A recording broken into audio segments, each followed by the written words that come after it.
saat ini kita sudah memasuki triwulan 2 ya, yang mana setiap kegiatan dalam penyerapan anggaran sudah terlaksana, paling tidak ada presentasi. Nah, untuk saat ini Dinas Pendidikan sendiri sampai sejauh mana, Bang?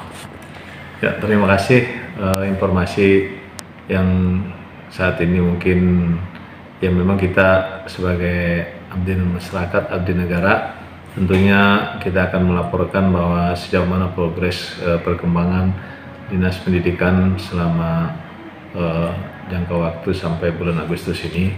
Alhamdulillah berkat teman-teman kami yang luar biasa di semua bidang, alhamdulillah saat ini kami mencapai untuk laporan realisasi keuangan itu 60% lebih dan fisik sudah mencapai 70%. Artinya bahwa kami berdasarkan anggaran kas yang ada sudah merupakan progres yang ya signifikan, progres yang sudah ya menurut kami sudah mumpuni, dan insya Allah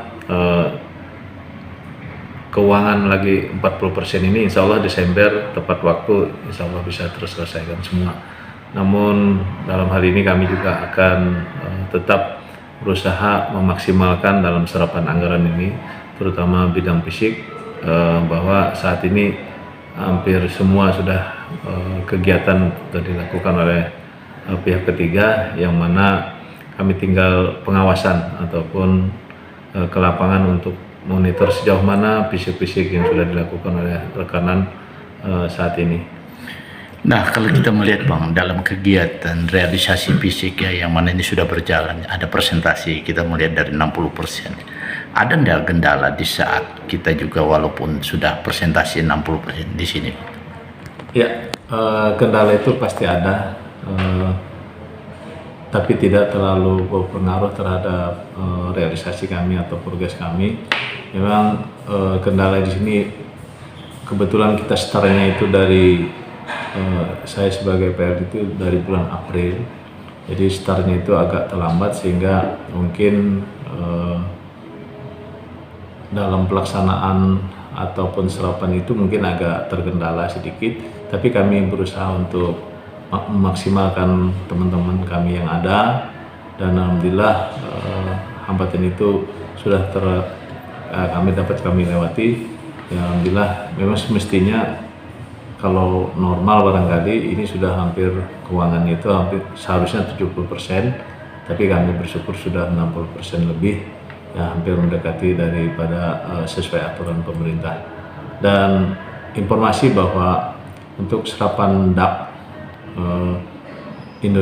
se-Indonesia, kita Kobar menempati peringkat pertama se-Indonesia untuk serapan DAP. Kita bersyukur bahwa ada beberapa dinas yang serapan DAP-nya sudah maksimal, termasuk kami juga. Jadi kita bersyukur, dan tentunya masyarakat Kobar bangga bahwa serapan DAP ini sudah artinya mungkin baru tahun ini kita dapat ranking pertama di daftar serapan DAP seluruh Indonesia. Jadi ini merupakan salah satu yang cukup luar biasa ya untuk dalam penyerapan anggaran gitu ya. Iya, menurut kami ini adalah prestasi pemerintah daerah Kota Waringin Barat, yang mana serapan DAP-nya maksimal di antara kabupaten mungkin 500, kurang lebih 500 kabupaten kota di Indonesia, kita termasuk yang nomor 1 untuk serapan DAP. Itu berdasarkan data dari kementerian terkait yang ada di pusat. Nah, kalau kita bicara DAP, Bang, sedikit Bang, persentase DAP itu mencapai berapa miliar, Bang? Kita untuk Kobar ini 107 miliar kalau nggak salah, sementara kita di Dinas Pendidikan kurang lebih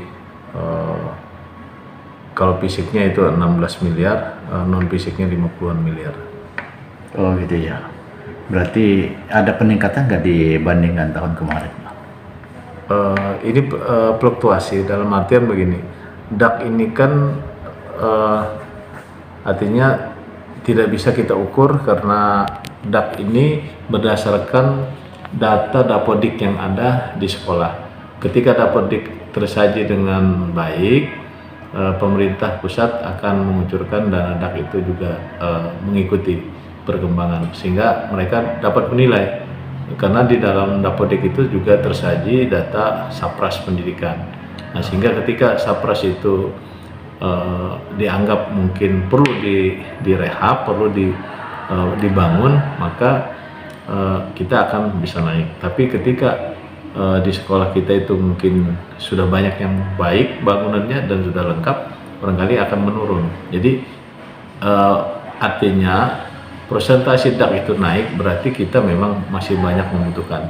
Tapi ketika persentase anggaran DAK itu mengecil, berarti kita Saprasnya sudah memadai atau sudah mencukupi apa yang menjadi SPM, standar pelayanan minimal di bidang pendidikan. Oke, makasih loh.